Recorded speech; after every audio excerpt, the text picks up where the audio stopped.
Hey, everybody, how's it going? This is Rob Turley, your host at Down the Rabbit Hole podcast, co-founder, co-CEO at White Rabbit Intel. Right now, today, I know it's been a while since the last podcast. I apologize for that, but business has been extremely busy. But I have Rick Meekins here with me, and he's an awesome guy. And we're going to be talking about some entrepreneurship and leadership, and especially during the change like right now. And this is going to be more of an inspiring episode. So I think it's going to be a lot of fun for a lot of people to hear this, and it's going to give you that extra oomph that you need to get through. But Rick, please introduce yourself. All right. Hey, guys. Hey, Rob. Thanks for having me on the show. I'm excited to do this. As always, always great to talk to you. Again, my name is Rick Meekins. I'm the managing partner at Epiphany Business Consulting. We're an operations and strategy firm. We help companies get their operations in order, figure out how to expand, and then we look at how you're going to get strategic advantage in the marketplace and build your plan to get there. So thanks again for having me. Yeah, no problem. Yeah, strategic advantage in the marketplace. Who doesn't want that? Seriously. I know, right? Everybody needs it. Or sometimes you got to shift because you're not quite there. But Exactly. yeah, I'm interested to talk a little bit about, like, with everything that's happened, there's a lot of entrepreneurs who have lost a lot of heart. They've lost perhaps some employees because they had to furlough. They didn't have the money for it. And it's been getting pretty, interesting. But with every downfall, there is an opportunity available for everybody. It's just that sometimes you got to switch it up. You got to change what you're doing. Yep. You need to keep your mindset in check and all that good stuff. So, Rick, if you could talk a little bit about your experience with the changes that you've had to make, that would be great. Yeah, that's great. This is a really great topic for us. I mean, we've seen, just with what we do, we've seen a lot of companies, having to go through that. We've had a lot of our own clients, trying to figure out, how to switch up. And one of the things that there are a number of things that we really had to help, our clients with. And one of those things is the mindset, because, things start to change. You're sitting there and you're clipping along. You're like, hey, we're doing things right. We're doing things right. The business is growing, et cetera, et cetera. Everything changes. It's just like, oh my gosh, what am I going to do? I'm not used to that. And you have to think back, to where you started from. You know what I'm saying? A lot of times we come into a company and it's like, it's like 1, 2, 5, 10 people or something like that. And you're doing everything, when you're figuring out how to get into the marketplace, you're figuring out what your market wants. You're really, listening really closely to what your customers are talking about. You're making the tweaks and that sort of thing until you have something that's great for your customers. Okay. That mentality doesn't need to go away. You know what I'm saying? When things change, we need to go ahead and just dig back in. And that's what we had to do. So our company, we scaled really quickly. We did a lot of great things.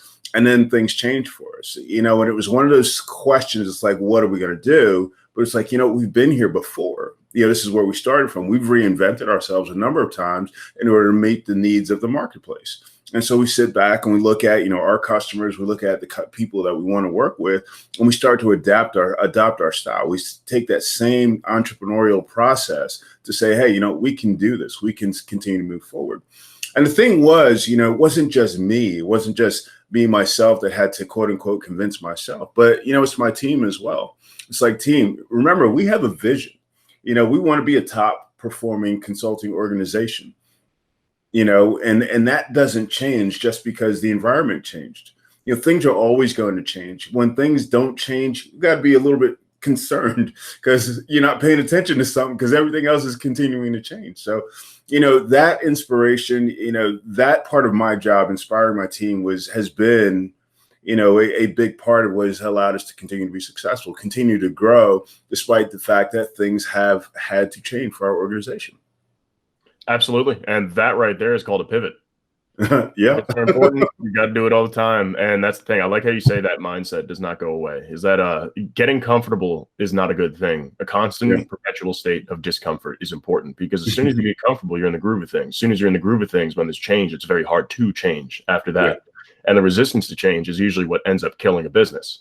So being open to that change, being able to pivot on the spot, and being able to manipulate how you are doing business with other people, and manipulate your process so that you can be an ideal solution for the market, because in the end, it's what the people want. That saying, if you build it, they will come, is one of the greatest lies anybody's ever told. That's not how it works. In the case where they say that, where they built a stadium, if we build it, they will come. Yeah, because there was a shitload of marketing behind it and demand for a stadium in that case. It had nothing to do with, oh, we're just going to build this thing and then people are going to show up to it. No, that's not how the world works.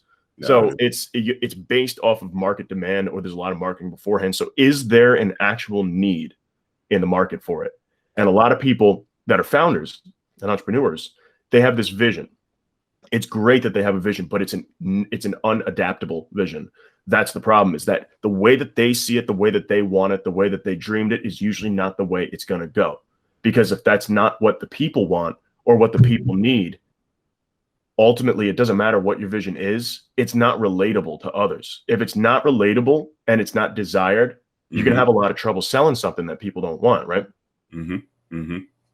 Yeah, so true, so true. It's funny you say that, because sometimes we get in situations with our clients and they're trying to push something, and we're trying to help them avoid that old adage, analysis paralysis, where they're spending so much time in the details. Analysis paralysis, I love it. Right. And they spend so much time in the details and just trying to get it just perfect. It's like, you know what, no matter what you launch in the marketplace, and you've experienced this too, I know, no matter what you launch in the marketplace, by the time it becomes, what we call mature, it's not going to look like it originally did. Get it about 80%. Right? Not even close. My product, for example, my own business, my product doesn't look anything near what it did in the beginning. Before, it wasn't even a product. It wasn't productized. It was strictly a service. And we had to move it to a productized thing, because self-serve was one of the important things that people had to do. And we had to go from one place to another place to another place to another place. So there were 3 majorly well-defined pivots when we were doing what we were doing. And if we didn't pivot, we'd be dead. We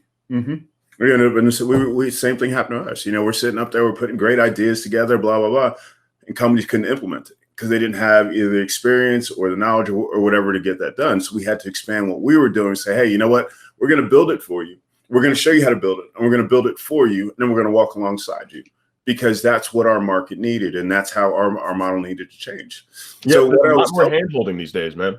It's like pre-COVID, it was relationships are important. Yeah. Post-COVID, it became relationships are everything. Yeah. The latter, relationships are everything. It's always been that way. It's just that people lost sight of that because they were too busy doing business with one another and trying to automate everything, trying to make everything, business just comes to me. It's an outbound world. It's an outbound world now. It's not an inbound world anymore. People don't just come to you unless you're a blue chip solution. And I call it blue chip disease, really. Because these large enterprises, they're just so well known. The brand is so well known. People just do business with them because, it's got to be good because it's whoever, because it's Microsoft. It's got to be good because it's Amazon. It's got to be good because often, yes, it is good. But the thing is, there are plenty of smaller competitors out there that really give them a run for their money, but they're not blue chipped. They're not just the standard protocol. This is who you go with because that's the way that it is. And that keeps a lot of progress from actually happening. True. Absolutely. It's funny. It's like that old, it's like, oh, it doesn't cost enough. It's probably not good enough. That's not the case any longer. Well, the way that I look at that is that price is a personality. Do you want to look like that elite, luxury solution? Do you want to look like that cheap small business solution? Or do you want to look like that nice middle of the road, like this, it's going to be good, but I'm not breaking the bank, and I'm also not being cheap about it.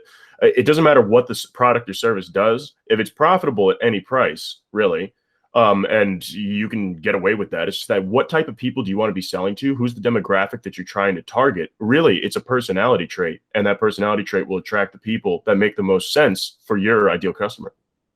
Yep. Absolutely. I don't think a lot of people think about price that way. I don't think so either. I think what happens is we get that followership, kind of what you were alluding to before. It's like everybody gets on the train and say, oh, we have to do this. We have to do this. We have to do this. Hey, charge as much as you can and blah, blah, blah, and this and that. It's like, we have to have the leadership, as entrepreneurs, we have to have the leadership to say, hey, let me think for myself. Let me look at my business. Let me look at my consumers, and let me figure out what's going to work best for a sustainable business. I saw this woman, I saw this person, she had this business and she was like, oh, well, I can charge $6,000 a month. I said, that sounds great. Who's going to actually pay for it? Who's actually going to find enough value? Because that's what all this is about. It's about an exchange of value. Who's going to find enough value in what you're doing to pay you that much for what you're offering? And the answer ended up being no one. It was really sad because she had gone to, a seminar. It's like, hey, charge what you're worth, blah, blah, blah. And I'm just like, let me know how that works out for you. Yeah, no, seriously, if it's too much for what you're offering, I mean, that's not a great thing. I mean, it can give you leverage, but people don't buy based off of price. They buy based off of value, but people have a perceived value based off of price is the thing. It's all a perception. And that's the thing. Well, the majority of new entrepreneurs undercharge for whatever they're selling. Yeah. Where they're charging $100 instead of $500. And they're making way less money unless people are buying it because it's not expensive enough for that perceived value. Exactly. So, for example, one company that we worked with, so we process sales data, everything like that. They were doing different pricing throughout time and everything like that, seeing where it would land. And their most expensive option, where it was $7,500 a month, that was the one that people wanted to buy. So the most popular, so it's pretty interesting. Between all of the different pricings, they had 5,000, they had 5,500, they had 6,000, 6,500, 7,000, 7,500, and that's it. That was like the pricing throughout.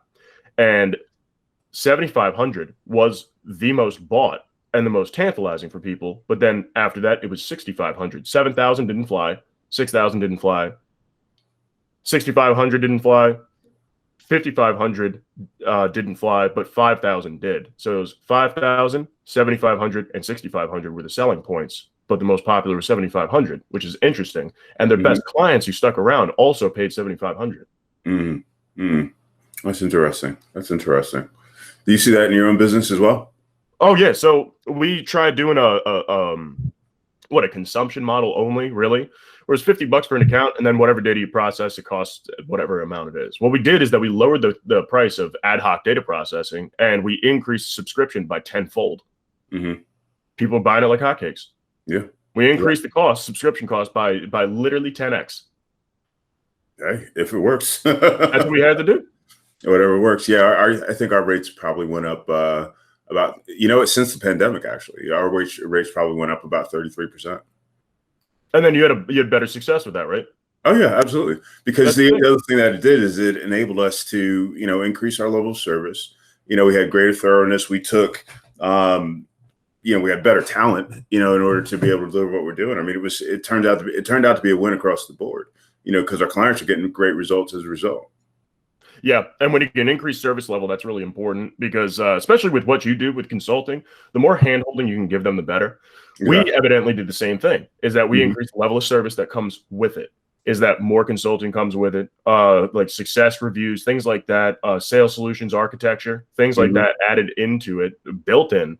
And that ultimately was the selling point, is that the price would follow the service level that they would come with. Even though it's productized, the service level is necessary for us to succeed as a company and for them to succeed using our business, our technology.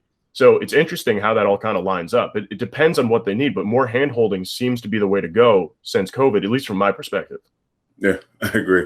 This is so funny. I'm like so used to like asking the question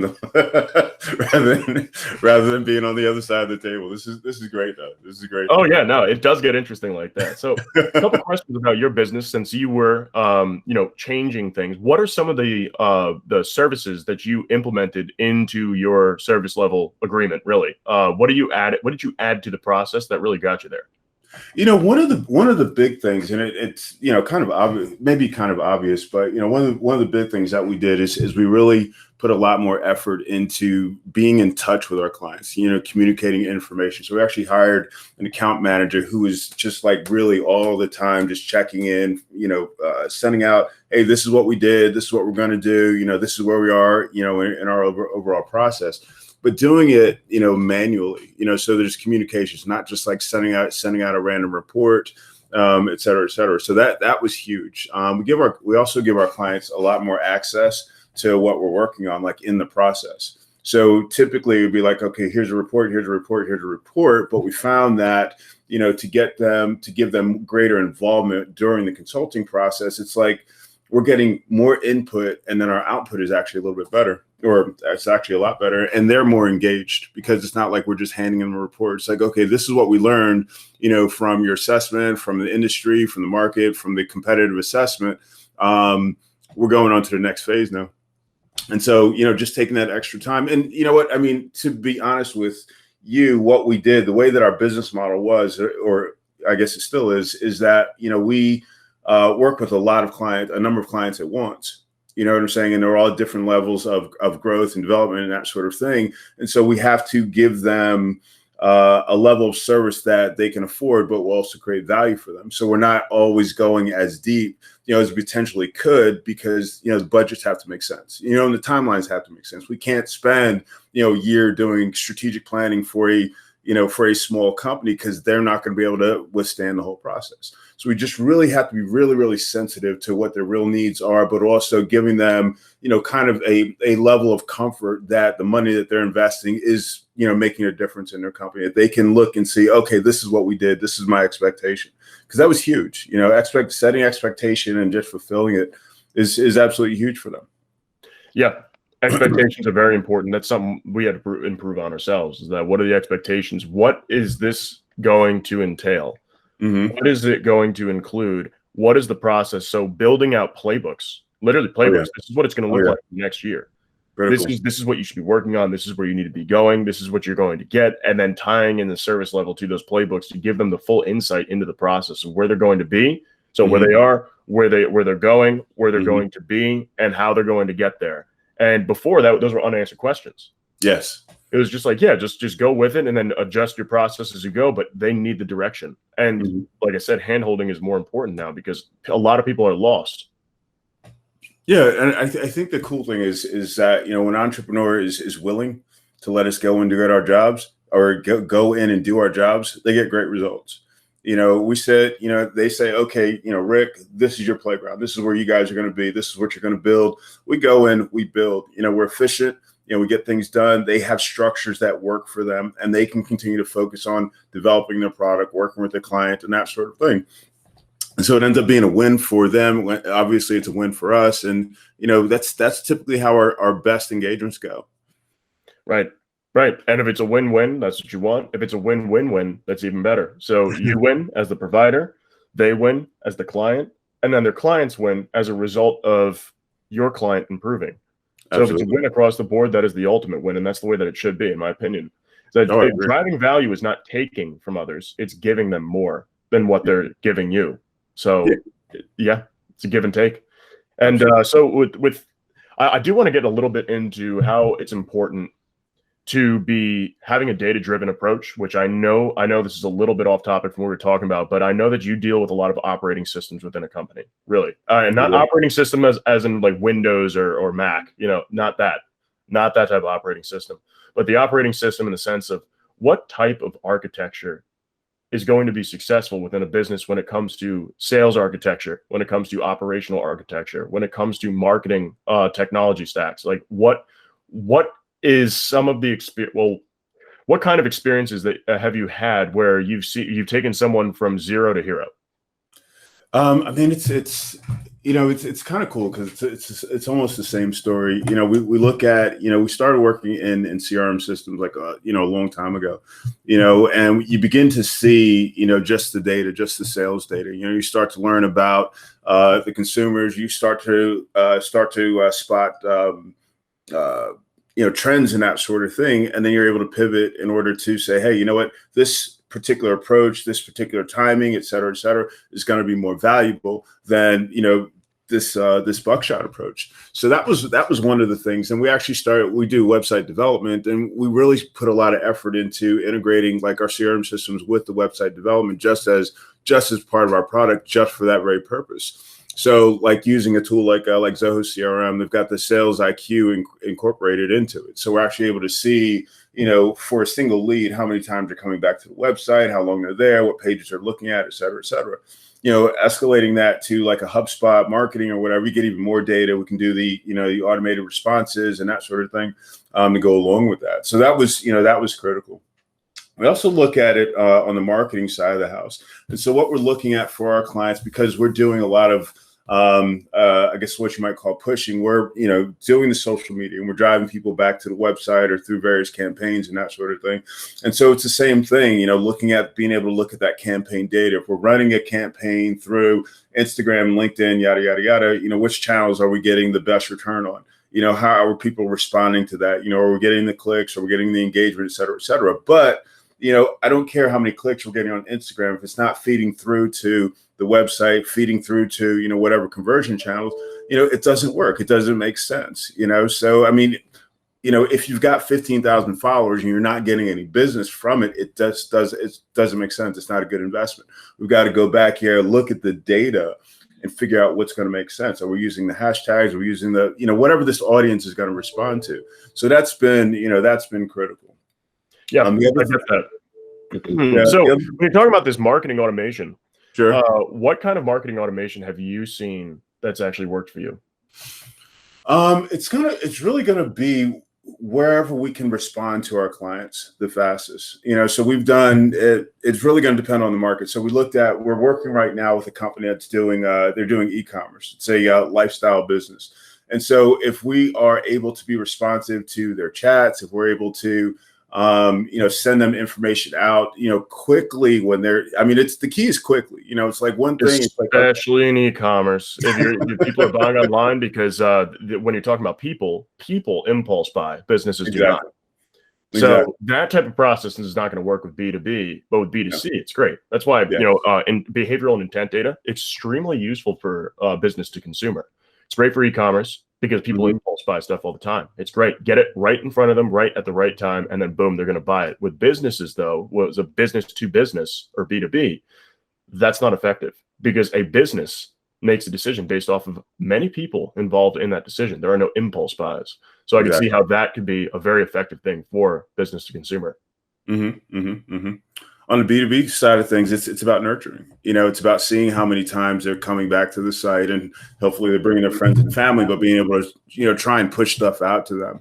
A number of times with B2B, we can actually see like who the company is that might be tracking us or might be, on our site, and we can go and LinkedIn and whatever. We can try to track them down. But it's interesting, trying to build a system that's consistently working for B2B.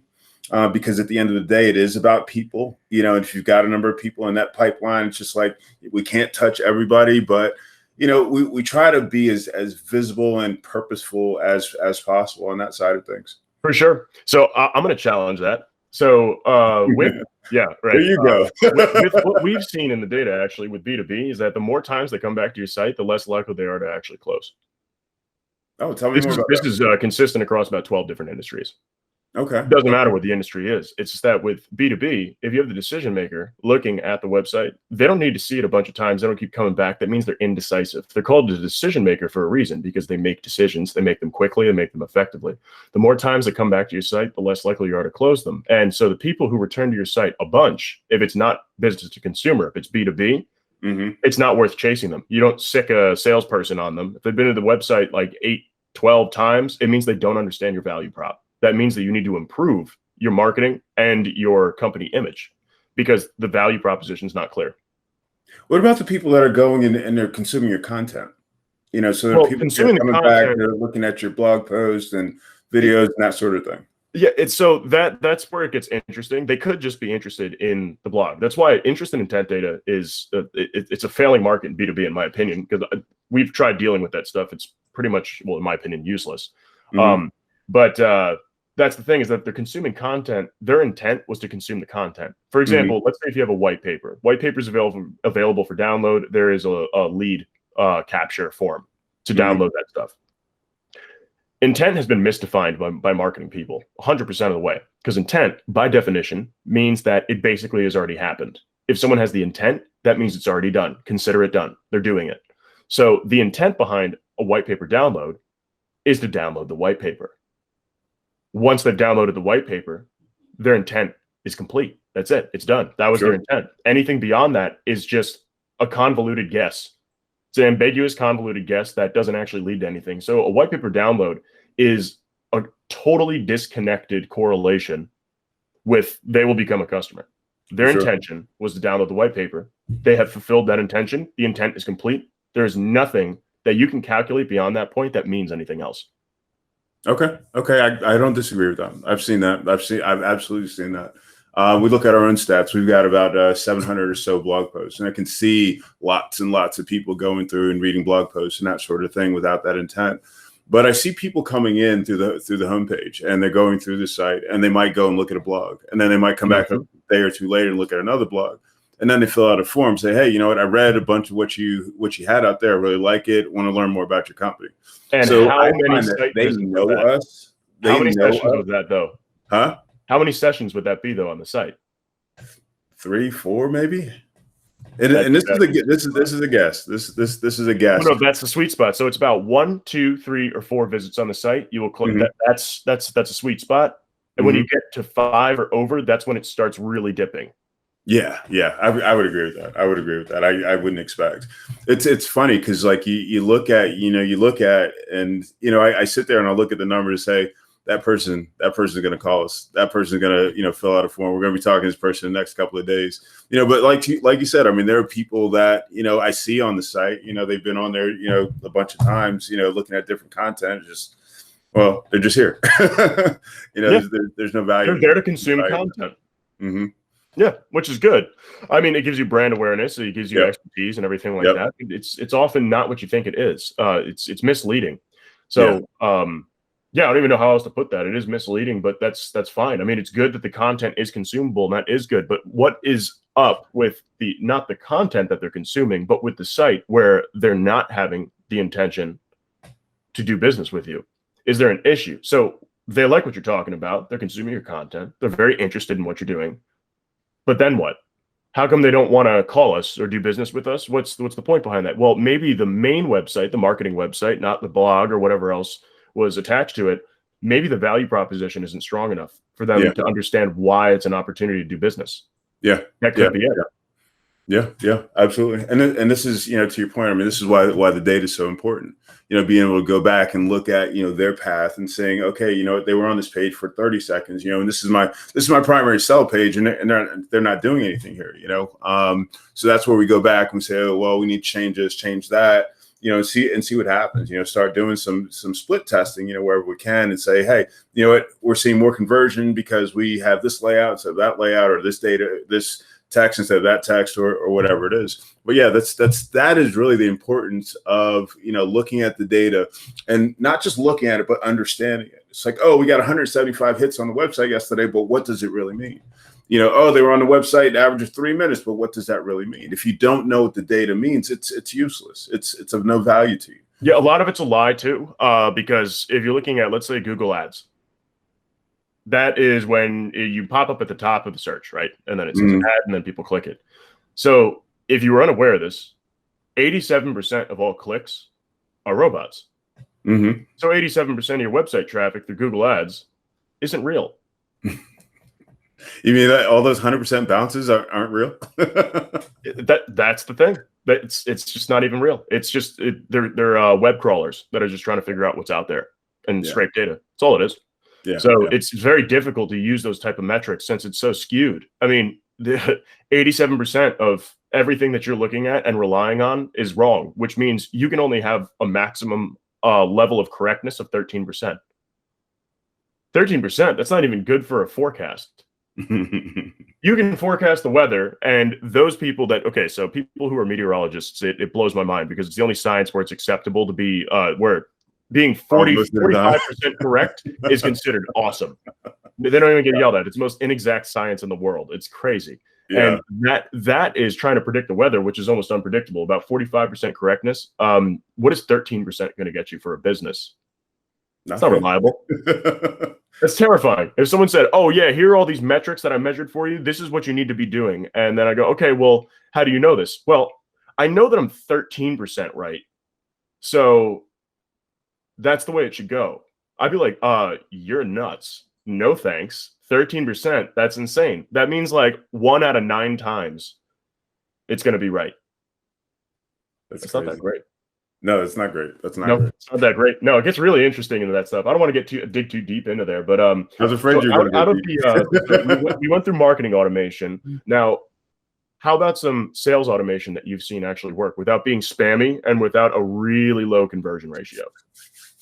Can't call that one because sales automation really it's something that really bugs me. I see these systems and people are just plugging away. And there was a company. There was 4 companies in one day. They were all CFO firms, and they all sent me the same message. Oh my God! 4 I feel like times. something was. I'm sorry, I don't mean to interrupt, but CFO and accounting firms, I swear to God, they all use the exact same provider, Yes. and they just spam the shit out of Yes. people. Yes. Yes. I ended up at the end of the day, I used my email to like message people, say, hey, this company's, they're doing you a disservice. They sent me the same message, 4 times in the past like week, blah, blah, blah. You need to fire them. It's ridiculous. It's ridiculous. And then more and more automation tools get built. It's just like, you're not really communicating with them. They're garbage automation. It's automation. There's no intelligence behind it. It's really fast and it's really stupid. That's what they're good at. And those companies, I really hope they don't last that long. I don't mean to, I'm not trying to be negative on them or anything like that. Sure, they're trying to run a business, but it's not actually helping anyone. It's creating noise. It's hurting. So this is where it's put it. Hurting everyone. Put it for me. If you are a fractional CFO and I get an invite with a message on LinkedIn, I will literally ignore all of them. I never want to speak to them because it's all just going to be spam in my inbox. I will not accept a connection request. I have not accepted a fractional CFO's connection request on LinkedIn for the past 6 months. Wow. If you're trying to connect with me and you're a fractional CFO, I know that you're spam and I will not connect with you. Even if I needed one, I'd go to my network and ask, okay, I need a fractional CFO. Where should I look? Who should I talk to? But that sales method is literally putting the nail in the coffin. It really is. It really is. It's really sad because on both ends of the spectrum, somebody's paying for it. They believe it.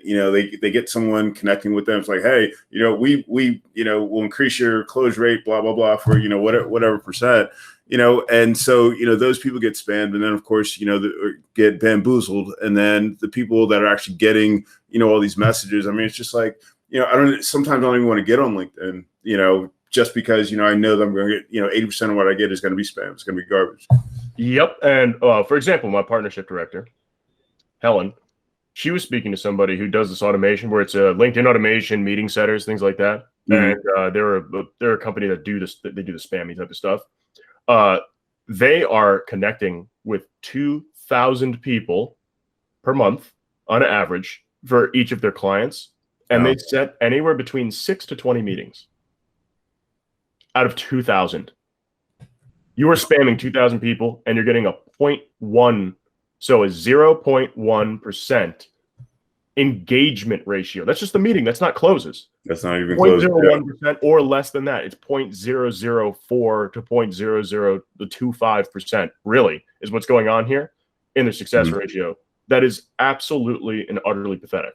It is. It's gross. It is. And that's just engagement. And then what's the close ratio after that? Who knows? And you're saying that I'm going to increase your close ratio? Well, close ratio, if you look at that, that's from initial conversation to close. That is the close ratio. They are drastically decreasing their close ratio. Yes. Yeah. It's hurting them. It's not helping them. It's hurting everyone because, it's just, I just don't have any good word for it, unfortunately. Yeah, we got to make some changes in the market, man. That's why my company exists, is to get rid of that nonsense. But, yeah, no, it gets pretty interesting. So you would never point someone that you're working with in the direction to that type of a service? No, nothing automated. No. What would you recommend to them to do outside of that automation? I would do what I have seen is when people are doing it manually. Essentially, we identify, still going through identifying market, like people that we'd actually want to do business with, and then just start connecting with them. Try to do this. So the goal, in my opinion, is to do this authentically. Okay. We have a genuine message. We're saying, hey, we're interested in connecting with you, blah, blah, blah. The idea is that, if you think about networking, so to speak, and it's a traditional perspective, it wasn't about, hey, hey, buy my stuff, buy my stuff, buy my stuff, buy my stuff. It's about, hey, I know you, you know me, maybe we can work together. Maybe not. Let's be cool. Let's see if there's, something that comes about that. Being intentional, of course, about that, being authentic. But you know what? I know with what I do, no one is going to knock on the door and say, hey, you know what? You look pretty cool. Let's do business. I want to buy your stuff. It'll never happen. Where I sell my stuff is through relationships. And that's where we need to get back to, across the board in sales. If we think about, the people that taught us how to sell, you look at your Zig Ziglar, you look at, what's his name? 7 Habits, not 7 Habits, but how to win friends and influence people. They taught us how to sell. And they taught us how to sell through relationships, through developing, taking an interest in other people, and then earning the right to sell. That's how I feel we can sell authentically. And that's what we need to get back to. People buy from people they like, trust, and can relate to. But if automation is going to be an approach where it's automating the doing, right, the messaging, everything like that, relevance at scale is one of the most important things. You need to be relevant in scale. It's not about personalization. Personalization is never actually personalized, and that's where all those hiccups come in. Or if it's super irrelevant and broad, that's also not going to work. So relevance at scale is the key if any automation is going to be used. But then the target needs to be incredibly specific. The market has a severe targeting issue. It's a sickness. Part of why we do what we do, but it's a targeting issue. If that target is correct and it's a smaller segment of people, you niche out the target and you have the target be specific for different areas that you want to approach. If there's an automated message that gets sent out, it should resonate with them. I do not believe that the conversational part of it can happen, but the connection itself can be made that way. And that's where the human takes over from that point. I think that personally, I think that's powerful to do that, because the connection request, I mean, how many iterations of that can you really do? It's you want to connect with somebody. Yeah, great. Unless you're making it precisely about something that they have experienced or done, that's something that can be done through LinkedIn Sales Nav, where you find a really small segment of people. For example, I'm able to shave that down to about maybe 50 people total. And they have certain experiences in common. They have certain business processes in common. They're in the same industry. They have extremely specific criteria that is meaningful to them, and then sending out an automated message to all 50 of those people. So not 500,000 people, 50. But not looking to sell like on that first message or that second message. No. So it's like, hey, this is who I am. You know. So social media is social media, and it's called social selling because you're not really selling when you're socially selling. Social media is not meant for pitching. So anybody doing that out there, I would highly recommend to cease and desist immediately. Stop. Stop doing that. It's for the beginning part of a relationship. It is for starting a relationship. It is for starting a conversation. Set a meeting. That's what it's for. Setting meetings. It's not for selling. So anybody who's selling, or, the best is when you get a connection request with literally a pitch in it. Are you joking? Talk about something else you're not going to read. In what world am I ever going to want to talk to you? Oh, here's someone who's trying to sell me and they haven't connected with me yet, so they can't spam me or say anything to me that's going to annoy me. Ignore. That's the thing. Like, who wants to just accept something unless they really need it? But then you're lowering your chances and you're ruining it. But also LinkedIn, what they're doing is that they're limiting the amount of connections you can make per week. Yep. It's going to be 100 connections per week. That's 400 total. So all these spamming companies out there, the ship's going down without the captain. Yeah. I'm really glad they're cracking down on that. Really you and I both, but a lot of people are panicking from it because they sell based off of a numbers game. Whoever contacts the most people wins. That's the traditional way of doing it. We're moving away from that, and it's going to be about relationships. I'm excited. For entrepreneurs like us, we're all about relationships. Yeah. That's what we want. That's what we want to do. We want to build these relationships. We want to actually talk to people, and we don't want to be spammed. So that ties right back into the entrepreneurial part of you. Get creative with your outreach. Yep. Get creative with it. Build connections. Actually talk to people. Do what you did when you started the business. You started the business and you're just talking to everybody. You're trying to get your name out there. You're trying to put your spot. You get your spot in the world and all that stuff. Do that again.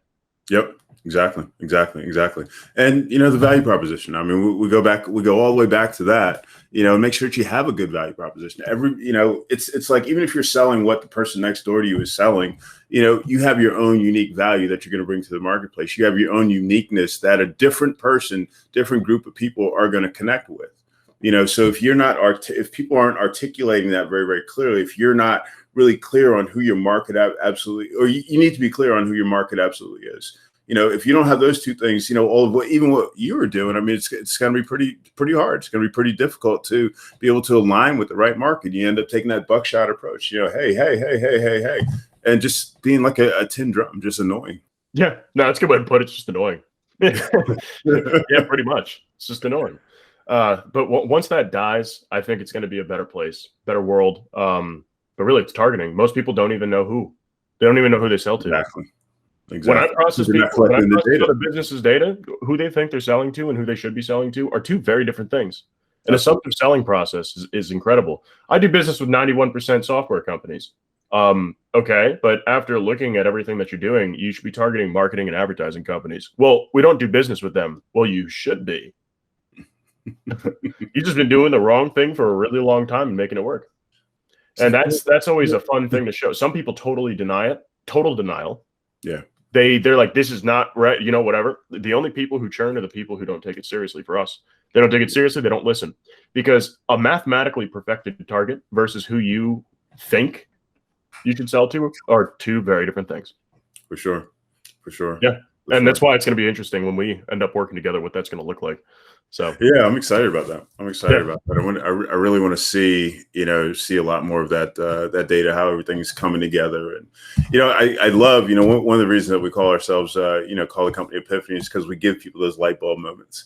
And so to be able to show them the data is like, this is why, this is how, this is what we're going to do. It's just like, oh, okay, yes, let's do that. Let's take those next steps. Absolutely love that. I love the name of your company. It's fun, especially with the nature of the work that you do, because it's just like, that's what I got out of it. So when I first saw your company name, I was like, oh, okay, yeah, sure, because that's what came out of it. I almost got a picture of like a light bulb turning on, just like bing, because you have an epiphany. That's when the light bulb finally turns on and everything aligns and it all makes sense. Something that's been so convoluted or confusing has just been given total clarity.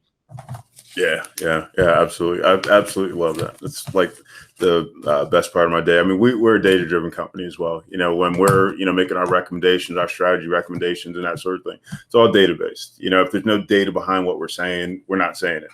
It doesn't. It's just made up. It doesn't make sense. If there's no data behind it, you're just making it up, or making a loose assumption or a gut decision. Using your gut to decide when there's no data, okay, that's one thing. But if there is data, what are you doing?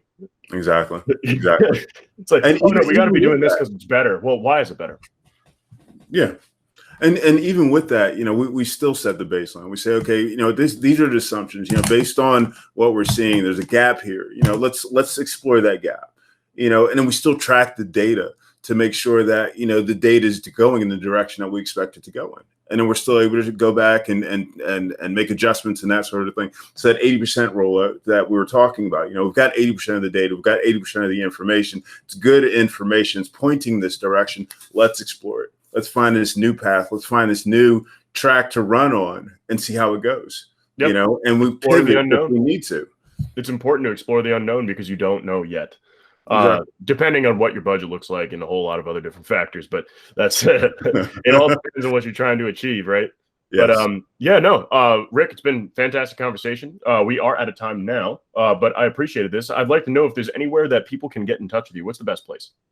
The easiest place to hit us up is on the website, epiphany.com, AEPIPHANNI.com. But we're also all over social, Instagram, we're everywhere at Epiphany, to be honest with you. If you want to call directly, the best number is 678-331-4162. And that goes right to my desk. I'd be happy to talk to you. Oh, awesome. That's awesome. Not many numbers go directly to a desk. If you call my number, guess what? It's going straight into a thing saying, which department would you like to speak to? Of course, because there's nothing like that spam coming all over the place with it. So we had it as direct numbers, and then we changed it like right after a little while because it was getting out of hand. But yeah, no, I get that, man. It's awesome. A little bit different with the nature of your business. When you get a product, it's a different story. Yeah. Product versus a service is a whole different story. You don't just call a service. You call a product like that. It's just people try to. I don't even know what to tell you about that. But yeah, I appreciate your time, man. And everybody, thank you so much for listening. Again, this was Rick Meekins, and he is with Epiphany. Awesome company. They help a lot of people, and they help that light bulb turn back on. So I'm excited with that. This podcast is brought to you by White Rabbit Intel, a sales enablement artificial intelligence technology where we help sales and marketing teams know more, win more, and close often. Super important stuff. Tune in next week for the next episode. I won't miss the next one like I did last time. But thank you so much. And again, this is Down the Rabbit Hole Podcast with your host, Rob Turley. If you enjoyed this episode, follow Down the Rabbit Hole Podcast for new episodes weekly on Podbean, Spotify, Apple Podcasts, Google Podcasts, Amazon Music, Pandora, and YouTube. If you'd like to apply to be featured on the podcast or recommend a featured guest, please feel free to email us at theteam@whiterabbitintel.com.